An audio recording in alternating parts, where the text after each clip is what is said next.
내가 그리스도와 함께 십자가에 못 박혔나니 그런즉 이제는 내가 사는 것이 아니요 오직 내 안에 그리스도께서 사시는 것이라. 이제 내가 육체 가운데 사는 것은 나를 사랑하사 나를 위하여 자기 자신을 버리신 하나님의 아들을 믿는 믿음 안에서 사는 것이라. 사도 바울은 이렇게 고백을 합니다. 이제는 내가 사는 것이 아니요 오직 내 안에 그리스도께서 사심으로 내가 사는 것이라고 고백을 하고 있습니다. 이전에는 내 안에 내가 살았습니다. 내 안에 내가 왕노릇하고 살았습니다.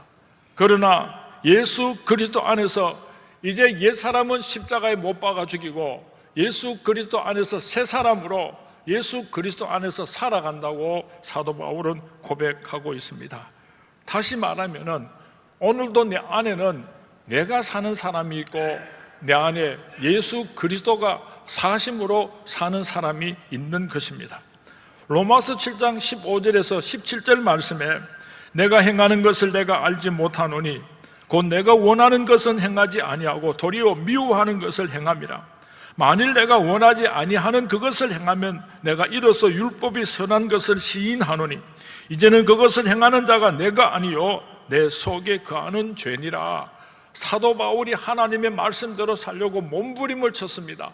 그럼에도 불구하고 그렇게 거룩하고 구별된 삶을 살지를 못했습니다. 오라 괴로운 사람이라 누가 나를 이 사망의 몸에서 건져내랴.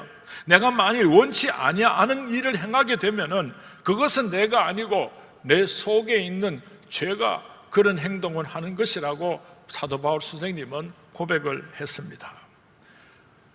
사도 바울 선생님의 고백을 통해서 우리가 생각할 수 있는 것은 내 안에 내가 사는 사람이 있고 또한 내 안에 죄가 사는 사람이 있다는 것을 우리는 쉽게 짐작할 수가 있습니다. 이런 말씀들을 종합적으로 이해를 하여 보면은 세 종류의 사람이 오늘 이 세상에 살아가고 있습니다. 첫 번째 사람은 내 안에 내가 살고 있는 사람입니다. 두 번째 사람은 내 안에 죄가 살고 있는 사람입니다. 세 번째로는 내 안에 예수 그리스도가 삶으로 살아가는 사람이 있습니다. 내 속에 내가 사는 사람에게는 특징이 있습니다. 요한 1서 2장 16절 말씀에 보면은 이는 세상에 있는 모든 것이 육신의 정욕과 안목의 정욕과 이생의 자랑이니 다 아버지께로 쫓아온 것이 아니요 세상으로 쫓아온 것이라. 내 안에 내가 살아서 사는 사람의 특징을 세 가지로 말씀하고 있는데 육신의 정욕을 따라서 사는 사람입니다. 안목의 정욕을 따라서 살아가는 사람입니다.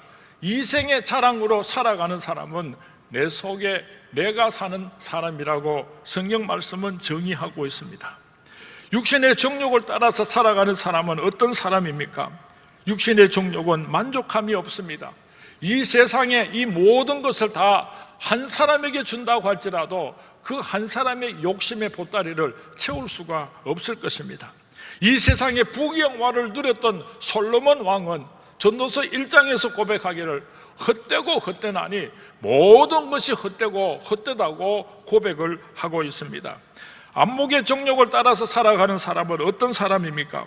육신의 정욕이 동물적인 욕망이라고 한다면은 안목의 정욕은 인간적인 욕망을 의미합니다. 욕망은 끝이 없습니다. 어떤 목표를 세웠습니다. 다 이루었습니다. 여러분들이 세운 그 목표가 이루어지고 나면 행복했습니까? 허탈하기만 하고 도저히 만족할 수 없는 것이 사람입니다. 이생의 자랑으로 살아가는 사람이 있습니다. 앞에 두 가지 육신의 정욕과 안목의 정욕은 훈련을 하고 노력을 하면은 어느 정도 고칠 수가 있는데 이생의 자랑은 도저히 고칠 수가 없다고 합니다. 자식을 자랑합니다. 남편을 자랑합니다. 학벌을 자랑합니다. 돈을 자랑합니다. 건강을 자랑합니다. 별의별 것을 자랑하는 희한한 사람들이 얼마나 많은지 모릅니다. 이생의 자랑은 제동장치가 없는 자동차와 같다는 말이 있습니다. 자랑은 교만에서 나온다고 성 어거스틴은 말을 했습니다. 하나님께서는 교만한 자를 얼마나 싫어하시는지 모릅니다. 성경 말씀에 보면은 교만한 자를 하나님께서 대적하신다고 말씀하셨습니다. 우리가 얼마든지 자랑할 수 있습니다. 하나님께서 물질을 많이 주셨으니까 물질의 자랑을 할 수도 있습니다. 하나님께서 좋은 자녀들을 선물로 주셨으니까 사랑하는 아들, 딸들을 얼마든지 자랑할 수가 있습니다. 하나님께서 내게 건강을 주셨으니까 건강을 가지고 자랑할 수가 있습니다. 하나님께서 내게 베풀어 주신 하나님을 찬양하고 하나님을 자랑할 수가 있는데 내가 그렇게 말하는 사람은 이생의 자랑에 빠져 있는 사람입니다. 그 사람 속에는 내가 왕이 되고 내가 나를 다스리고 있는 사람이라고 하는 것을 우리가 쉽게 생각해 볼 수가 있는 것입니다. 한때 사도 바울도 자기 자신을 얼마나 자랑하는 사람이었는지 모릅니다. 내가 히브리인 중에 히브리인이다. 나는 가브리엘에서 공부를 한 문화생이다. 나는 로마의 시민권을 가지고 있는 사람이다.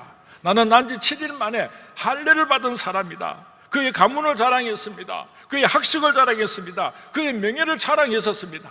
그런데 그 사도 바울이 다메섹에서 예수님을 만나고 나서 이전에 자랑했던 이 세상에 속한 그 모든 것들을 배설물과 같이 여겼더라고 사도 바울은 고백을 했습니다.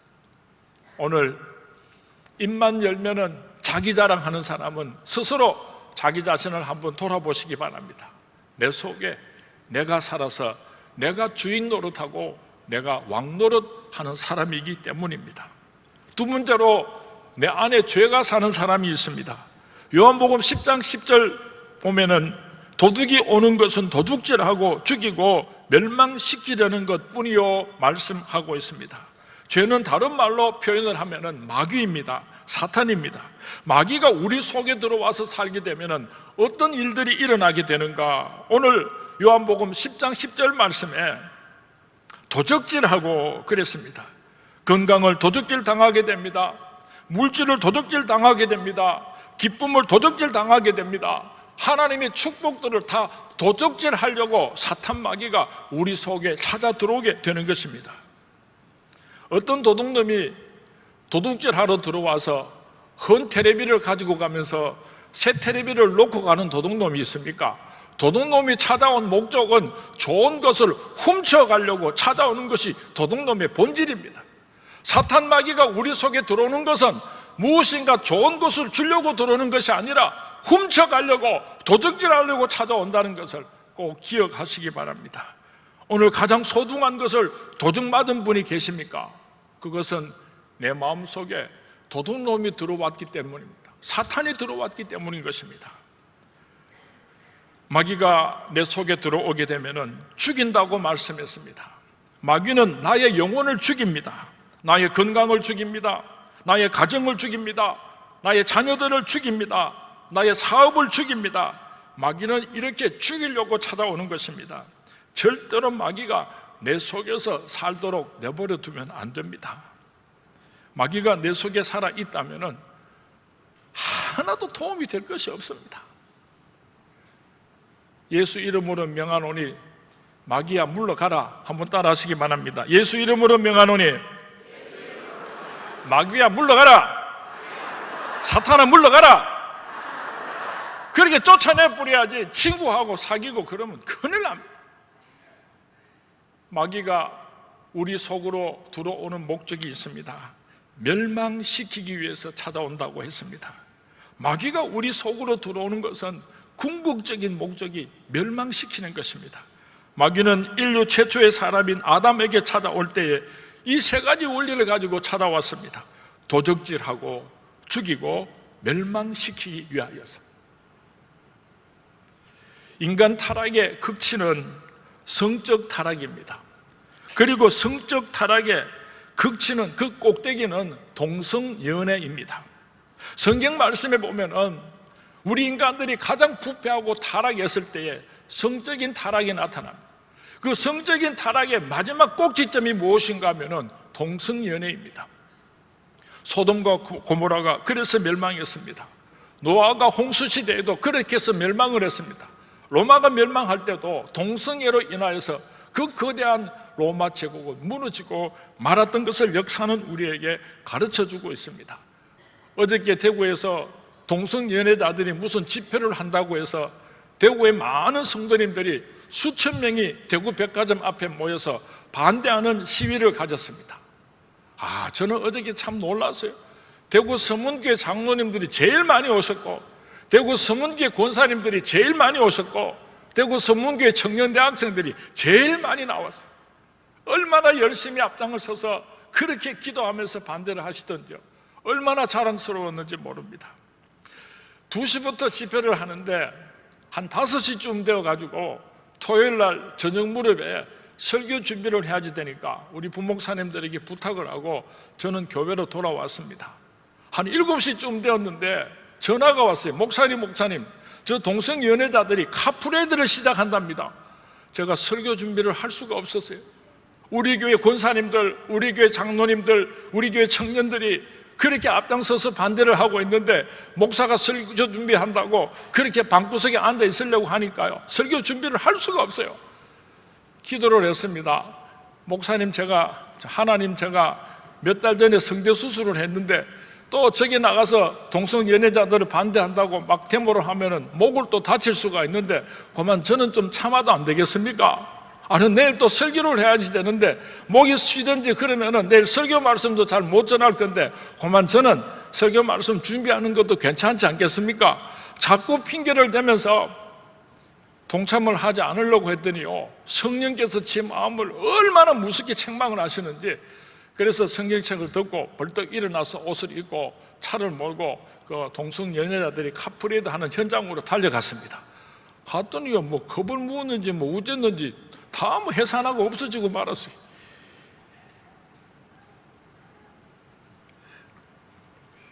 어저께 동성 연애자들이 카프레이드를 출발하기 직전에 어떻게 했는지 압니까? 자기들끼리 예배를 드렸답니다. 여자 목사가 나와가지고 5분 동안 설교를 하고 마지막에 축도를 하고 나서 동성 연애자들이 카프레이드를 시작을 했답니다. 그 동영상을 우리 교회 목사님들이 찍어 왔어요. 참 기가 막혀요. 목사 속에도요, 이 사탄이 들어가면은 사탄 새끼가 되는 겁니다.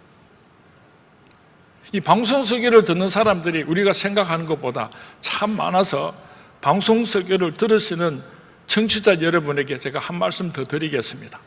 만약에 여러분이 섬기는 교회가, 만약에 여러분이 섬기는 교회 목사가 동성 연애에 대해서 이해를 합시다, 묵인을 한다든지 지지한다든지 두둔하는 그런 생각을 가지고 설교를 한다면은 여러분은 그 교회에서 나오시기 바랍니다. 그 교회, 그 목사를 통해서 구원을 얻을 수가 없습니다. 동성 연애는 성경 말씀에 나타난 그 모든 죄악들 가운데 가장 수치스럽고 가장 저주스럽고 하나님의 창조 질서를 정면에서 반대하는 가장 무서운 죄악이 바로 동성 연애입니다. 그것을 성경적이라고 해석을 하고 그것을 소수자이기 때문에 위로하고 한편이 되어줘야 된다고 그렇게 말하는 목사가 있으면요, 그 목사는 사탄입니다. 그 교회에 있으면 안 돼요. 나더러 주여 주여 하는 자마다 다 천국에 들어갈 것이 아니요, 내 아버지 뜻대로 행하는 자라야 천국에 들어간다고 예수님께서 마태복음 7장에서 말씀하셨습니다. 내가 주의 이름으로 선지자 노릇하고 내가 주의 이름으로 귀신을 쫓아내고 내가 주의 이름으로 많은 권능을 행하지 아니하였나이까? 그때 예수님께서 말씀하시기를 불법을 행하는 자들아 내게서 떠나가라, 내가 너희를 도무지 알지 못한다고 무섭게 책망하셨던 것을 우리는 기억해야지 될 것입니다. 동성연애자에 대하여서 우호적으로 동의하는 그런 의미를 가진 성경 말씀은 한 곳도 없습니다.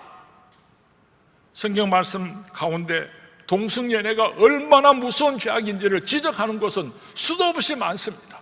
그 가운데 한 구절을 우리 찾아서 함께 읽어보았으면 좋겠습니다. 로마서 1장 24절에서 27절 말씀입니다. 동성연애가 얼마나 무서운 죄악이고 하나님께서 얼마나 무섭게 심판하시는지를 생각하면서 우리 함께 봉독했으면 좋겠습니다. 24절부터 봉독합니다. 시작. 그러므로 하나님께서 그들을 마음의 정욕대로 더러움을 내버려 두사 그들의 몸을 서로 욕되게 하게 하셨으니 이는 그들이 하나님의 진리를 거짓 것으로 바꾸어 피조물을 조물주보다 더 경배하고 섬김이라. 주는 곧 영원히 찬송할 이시로다. 아멘. 이 때문에 하나님께서 그들을 부끄러운 욕심에 내버려 두셨으니 곧 그들의 여자들도 순리대로 쓸 것을 바꾸어 영리로 쓰며 그와 같이 남자들도 순리대로 여자 쓰기를 버리고 서로 향하여 음욕이 불일듯 하며 남자가 남자와 더불어 부끄러운 일을 행하여 그들의 그릇 때문에 상당한 보응을 그들 자신이 받았느니라. 동성연애가 얼마나 무서운 죄악인지를 지적하시고 그 동성연애자들은 죽어서 지옥 갈 뿐만 아니라 살아 생전에도 보응을 그들 자신이 받았느니라. 그 보응이 무엇입니까? 에이즈라고 하는 병입니다. 오늘 인류 역사상 가장 무서운 죄가 있다고 한다면, 가장 무서운 벌이 있다고 한다면, 가장 무서운 병이 있다고 한다면 그것은 바로 에이즈입니다. 동성연애자들로부터 에이즈라고 하는 저주스러운 병이 생겨나게 생겼고 지금도 그 병이 번져가고 있는 것입니다. 우리들은 동성연애자들을 사랑해야지 됩니다. 우리들은 동성연애자들을 불쌍하게 생각해야지 됩니다. 그들의 행위를 정당화시켜주는 것이 아니고 그들이 회개하고 예수 믿고 천국 갈 수 있도록 우리는 끊임없이 기도하고 전도해야 하는 것입니다. 수많은 동성연애자로 살았던 사람들이 예수를 믿고 회개하고 돌아온 사람들이 우리 주위에 많이 있습니다. 우리 서문교회는 이 일에도 앞장을 설 수 있게 되기를 주님의 이름으로 부탁을 드립니다. 마귀가 내 속에서 살게 하면은 마지막에 결론이 나오는 것이 아니고 바로 오늘 이 자리에서 그 심판을 받게 되는 것입니다. 한 해를 일평생을 살고 나서 지옥불에 들어감으로 심판을 받는 것이 아니라 사탄 마귀가 내 마음속에 들어오는 그 순간부터 하나님의 심판은 시작되고 하나님의 무서운 저주는 시작이 되고 그렇게 불행하게 살다가 마침내는 지옥불에 들어갈 수밖에 없다는 것을 꼭 기억할 수 있기를 바랍니다. 사랑하는 수문의 성도님, 성공하시기를 원하십니까? 사랑하는 수문의 성도님, 하나님의 크신 축복의 주인공이 되기를 원하십니까? 그렇다면 내 안에 예수가 살게 하시기 바랍니다. 내 안에 예수가 살게 될 때에 하늘의 축복이 여러분에게 임하게 될 줄로 믿습니다. 한번 따라 하시기 바랍니다. 내 안에 예수가 살게 하라. 내 안에 예수가 살게 하라. 내 안에 예수가 살게 되면 어떤 축복을 받게 되는가? 요한복음 10장 10절 이하의 말씀에 내가 온 것은 양으로 생명을 얻게 하고 더 풍성히 얻게 하려는 것이라고 예수님께서 말씀하셨습니다. 내 안에 마귀가 사는 사람들은 도둑질 당하고 죽임 당하고 멸망 당하지만은 내 안에 예수 그리스도가 사는 사람은 생명이 살아나는 역사가 일어나고 풍성해지는 역사가 나타나게 될 줄로 믿습니다. 여러분의 자녀들에게, 여러분의 가정의 사업토의 건강, 이 모든 것들이 생명을 얻게 되고 날마다 더욱더 풍성해지는 축복이 예수 그리스도를 여러분의 심령 속에 모심으로 이 축복의 주인공들이 될 수 있기를 주님의 이름으로 축원을 드립니다. 주님의 이름으로 축원을 드립니다. 한번 물어보겠습니다. 덮어놓고 아멘, 예 그러지 마시고 잘 생각해보고 대답하시기 바랍니다. 내 안에 내가 살기를 원하는 사람은 아멘 하시기 바랍니다. 참 대단하다 우리 수문교회 성도님들. 또 한 번 더 묻겠습니다. 내 안에 마귀가 주인 노릇하기를 원하시는 분은 아멘 하시기 바랍니다. 한 사람도 없네. 마지막으로 질문할 테니까요, 잘 생각하고 대답하시기 바랍니다. 내 안에 예수 그리스도가 살기를 원하시면 아멘 하시기 바랍니다. 오늘 우리 성도님들 설교 참 잘 들으시는 것 같아요. 내 안에 예수가 살게 하라. 내 안에 예수가 살게 하라. 예수님께서 찾아오실 때에 그 예수님을 마음속 깊이 영접하시는 우리 성문의 모든 성도님들이 되시기를 주님의 이름으로 축원을 드립니다. 찬송가 534장 주님 찾아오셨네 모시어 드리세. 그 뜻을 생각하면서 우리 1절만 함께 찬양하도록 하겠습니다.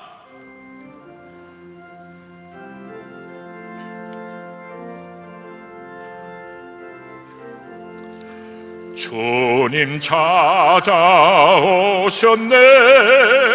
모시어 드리세. 가시관을 쓰셨네. 모시어 드리세. 우리 죄를 속하려 십자가를 지셨네. 받은 고난 크셔라. 모시어 드리세. 예수님을 내 마음속에 모시게 되면 놀라운 하늘의 축복이 임하게 됩니다. 한 가지 축복이 아니라 두 가지 축복이 동시에 이루어지게 됩니다.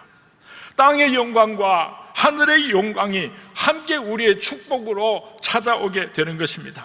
내 안에 내가 사는 사람은 이 생의 자랑뿐입니다. 이 세상에서 얼마든지 부귀 영화를 누리고 살았다고 할지라도 내 안에 내가 사는 사람은 죽으면 그것으로 끝이 나고 납니다. 그것이 끝이에요.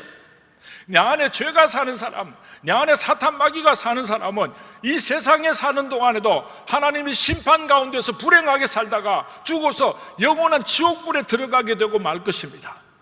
그런데 내 안에 예수 그리스도가 사는 사람은 이 땅에 사는 동안에도 하나님의 축복과 영광이 임하고 죽어서도 영원한 하늘나라에서 큰 하나님의 축복과 사랑을 받게 되는 것입니다. 이런 축복의 주인공들이 될 수 있기를 주님의 이름으로 축원을 드립니다. 주님의 이름으로 축원을 드립니다. 어떻게 하면 예수 그리스도가 내 안에서 사실 수가 있습니까? 예수님께서 내 안에 들어오셔서 나를 다스리고 주인이 되시기 위하여서는 예수님께서 내 마음속에 들어오셔서 계실 수 있는 자리를 만들어 드려야 하는 것입니다. 나도 내 안에 살고 마귀도 내 안에서 살고 예수님도 내 안에 들어와서 함께 사십시다. 그렇게 할 수가 없습니다. 왜냐하면 그 자리는 한 사람밖에 차지할 수 없기 때문인 것입니다. 자리가 하나밖에 없기 때문인 것입니다. 십계명에 보면은 나 외에 다른 신을 내 앞에 두지 말라고 말씀하셨습니다. 이 말씀의 의미는 하나님께서 내가 있을 그 자리에 다른 것을 두게 되면은 나는 내 속에 살지 않겠다는 말씀의 의미를 가지고 있습니다. 부인들이 남편을 소개할 때 사람들 앞에서 저 사람이 나의 주인 양반입니다 하고 소개를 합니다. 우리 서문교회 여인들은 꼭 그렇게 남편을 소개했으면 좋겠어요. 바로 저분이 나의 주인 양반 되십니다. 이 세상에 수많은 신들 가운데 한 사람이 예수님이 아니라 오직 예수 그리스도 한 분만이 나의 인생의 주인이 되십니다. 그렇게 고백을 할 때 예수 그리스도께서 내 안에 오셔서 좌정하게 되는 것입니다. 어떻게 하면 예수 그리스도께서 내 안에 들어오실 수가 있습니까?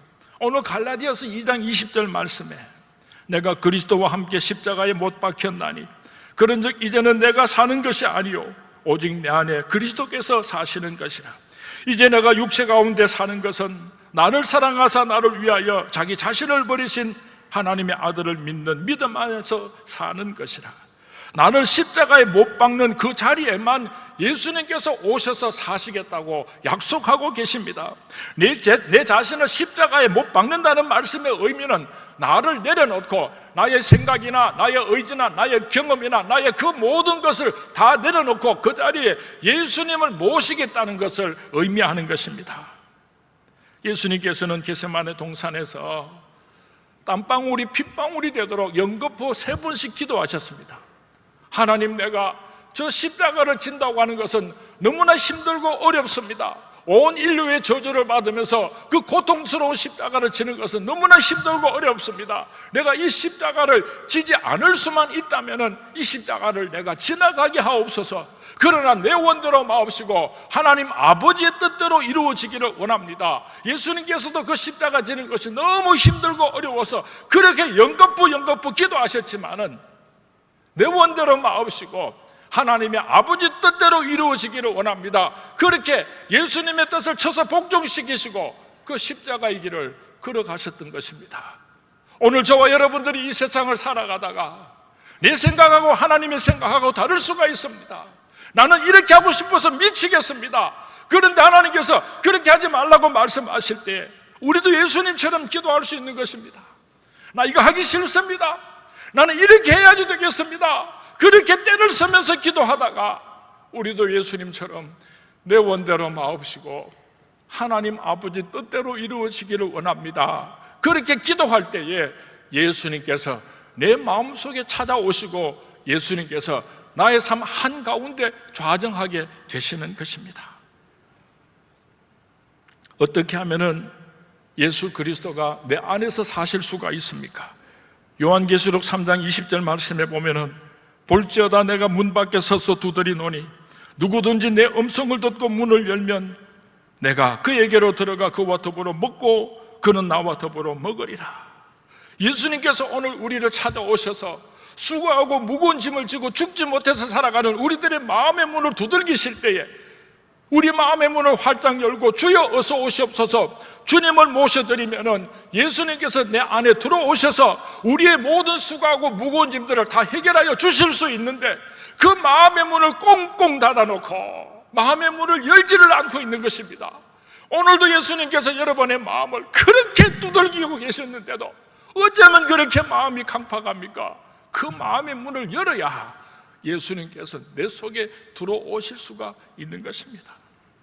주 예수 대문 밖에 기다려 서서나 단단히 잠가도리 못 들어오시네. 나 주를 믿노라고 그 이름 부르나 문 밖에 세워두리 참 나의 수치라. 오늘 예수님께서 우리 마음의 문을 열고 우리 심령 속으로 찾아오실 때에 어떤 방법으로 찾아오시는가? 말씀으로 찾아오십니다. 말씀은 곧 하나님이십니다. 말씀이 육신이 되신 예수님께서 오늘 선포되는 하나님의 말씀을 통해서 우리 심령 깊숙이 찾아오십니다. 그러므로 하나님의 말씀이 선포될 때마다 그 말씀이 내게 그대로 이루어지기를 원합니다. 입을 크게 벌리고 아멘 아멘 화답하심으로 예수님을 영접하시는 우리 서문의 모든 성도님들이 될 수 있기를 주님의 이름으로 부탁을 드립니다. 고린도후서 1장 18절에서 20절 말씀에 보면은 하나님은 미쁘시니라 우리가 너희에게 한 말은 예하고 아니라 함이 없노라. 우리 곧 나와 실로아노와 디모데로 말미암아 너희 가운데 전파된 하나님의 아들 예수 그리스도는 예하고 아니라 함이 되지 아니하셨으니 그에게는 예만 되었느니라. 하나님의 약속은 얼마든지 그리스도 안에서 예가 되니 그런즉 그로 말미암아 우리가 아멘하여 하나님께 영광을 돌리게 되느니라. 하나님의 말씀이 선포될 때에 아멘 아멘으로 화답하라고 성경 말씀은 우리에게 가르쳐주고 있습니다. 왜 우리가 아멘이라고 고백해야 합니까? 아멘을 통해서 하나님께서 영광을 받으시기 때문입니다. 아멘을 통하여서 우리의 기도를 응답하여 주시기 때문입니다. 아멘을 통하여서 하나님께서는 축복의 문을 여시고 우리에게 하늘의 축복을 내려주시기 때문입니다. 그러므로 우리 서문의 성도님들은 찬송을 부를 때마다, 기도할 때마다, 하나님의 말씀을 받을 때마다 입을 크게 벌려서 아멘 아멘, 하나님의 그 축복이 나에게 이루어지기를 원합니다. 아멘 아멘, 그 말씀이 내게 그대로 이루어지기를 원합니다. 아멘 하시는 우리 서문의 모든 성도님들이 되시기를 주님의 이름으로 축원을 드립니다. 아멘을 하지 못하는 사람은 하나님의 말씀을 거부하는 것입니다. 아멘을 하지 못하는 사람은 예수님께서 내 속으로 들어오시는 것을 거절하고 있는 것입니다. 신명기 27장 말씀에 보면은 하나님의 말씀이 선포될 때에 이스라엘 백성들은 일어나서 손을 높이 들고 아멘, 아멘 화답하라고 가르치고 있습니다. 우리가 한번 구약식으로 아멘을 해보았으면 좋겠습니다. 귀찮게 생각하지 마시고 제가 말씀을 드리면 여러분은 그 자리에 일어나셔서 두 손을 높이 들고 큰 소리로 아멘, 아멘 화답했으면 좋겠습니다. 준비됐습니까? 자, 내 안에 예수님이 들어오시기를 원하십니까? 안 하는 사람이 몇 사람이 더 새로 해야 되겠다. 새로 해야 되겠다. 지금 구약식으로 아멘 연습하는 겁니다. 다시 합니다. 내 안에 예수님이 들어오시기를 원하십니까? 내 안에 예수님께서 들어오셔서 축복해 주시기를 원하십니까? 아, 너무 잘한다. 매주 이렇게 했으면 좋겠다. 다시 한 번 더 물어보겠습니다. 제가 환갑이 지나니까 자꾸 의심이 늘어나는 것 같아요. 예배 마치기 전에 한 번 더 확인을 해야 되겠습니다. 잘 생각해보고 아닌 것은 아니라고 하고 또 옳을 때는 아멘이라고 대답을 해야 됩니다. 내 안에 내가 살기를 원하십니까? 아니요 소리가 그렇게 작습니까? 뭐 차든지 덥든지 해야지. 다시 한 번 더 묻습니다. 내 안에 내가 살기를 원하십니까? 내 안에 죄가 살기를 원하십니까? 내 안에 그리스도가 살기를 원하십니까? 참 잘한다. 아멘. 우리 하나님께 영광의 박수를 올립니다. 여러분, 우리 교회 안에 내 안에 내가 사는 사람이 있습니다. 자꾸만 자기 자랑, 자기 생각을 하는 사람이 있습니다. 내 안에 마귀가 사는 사람이 있습니다. 생각하는 거나 말하는 거나 행동하는 거나 다 사탄 마귀와 같은 짓을 하는 사람이 있습니다. 그런가 하면 내 안에 예수 그리스도가 살기 때문에 사는 사람이 있습니다. 우리 서문의 성도님들은 내 안에 예수가 삶으로 내가 사는 주인공들이 되시기를 주님의 이름으로 축원을 드립니다. 내 안에 예수 그리스도가 사는 사람에게는 뚜렷한 증거가 세 가지가 있습니다. 여러분 자신에게 한번 물어보고 테스트를 해보시기 바랍니다. 여러분에게 이 세 가지가 이루어진 사람이 있으면 내 안에 예수가 사는 사람이고, 이 세 가지를 이루어드리지 못한 사람은 여러분 속에는 내가 살든지 사탄이 살든지 잘못된 거예요. 첫 번째 증거입니다. 10의 1을 구별해서 하나님의 것인 줄 알고 기쁜 마음으로 드리는 사람은 내 안에 예수가 사는 사람입니다. 인색합니다. 아깝습니다. 힘듭니다. 그것을 내 돈이라고 생각하니까, 내 거라고 생각을 하니까 그것이 어려운 것입니다. 우리 서문의 성도님은 10의 1을 구별하여 드림으로 하나님께 영광을 올려드리고 하나님께서 주시는 놀라운 축복의 주인공들이 될 수 있기를 주님의 이름으로 축원을 드립니다. 두 번째 증거입니다.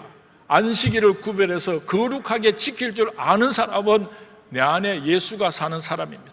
놀러 갈 때라든지 바쁘다든지 사업을 위해서라든지 세상 다른 일들 때문에 주의를 범하고서도 마음의 고통과 아픔을 느끼지 않고 그것이 지극히 당연한 줄 아는 사람은요, 내 안에 내가 사는 사람이에요.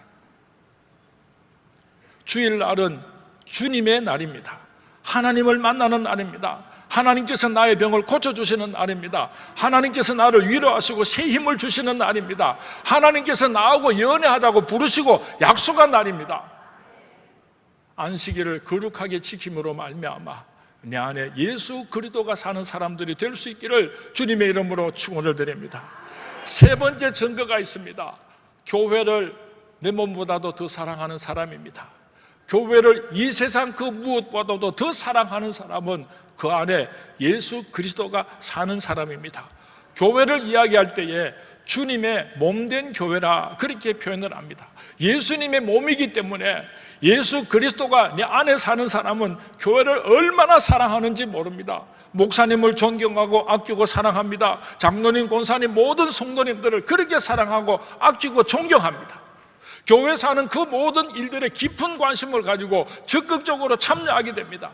우리 선문교회가 세계 20여 나라의 선교사들을 후원하고 있고 그들을 섬기기 위해서 사랑의 물품 보내기 운동을 6월달 한 달 동안 계속하고 있는데 수많은 사람들이 참여했습니다. 10,000원도 좋고 50,000원도 좋고 100,000원도 좋고 어떤 물건을 더 드려서라도 이 선교에 동참하려고 하는 사람들은 내 안에 예수 그리스도가 사는 사람입니다.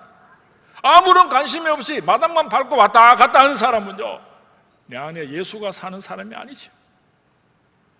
교회가 허물이 있어도 드러내놓고 욕하지 않습니다. 주님의 몸된 교회를 쓸고 닦을 때에 불평하지 않습니다. 감사하면서 찬송하면서 그렇게 주님의 몸된 교회를 사랑하고 섬기는 사람은 그 안에 예수 그리스도가 살고 있기 때문입니다. 10월달이 되면 우리 선문교회에서 장로님, 안수집사님, 권사님들을 세우게 되는데 어떤 사람을 우리 교회 지도자로 세울 것인가 고민할 거 없습니다. 내 안에 예수가 사는 사람, 내 안에 예수가 사는 확실한 증거를 가지고 있는 분을 잘 분별하셔서 우리 선문교회 귀한 일꾼으로 세우는 영적인 분별력이 있는 우리 선문의 모든 성도님들이 될 수 있기를 주님의 이름으로 축원을 드립니다. 주님의 이름으로 축원을 드립니다. 한 번 더 따라 하십시오. 내 안에 예수가 살게 하라. 자기 가슴에 손을 얹고 내 안에 예수가 살게 하라. 내 안에 예수가 살게 하라.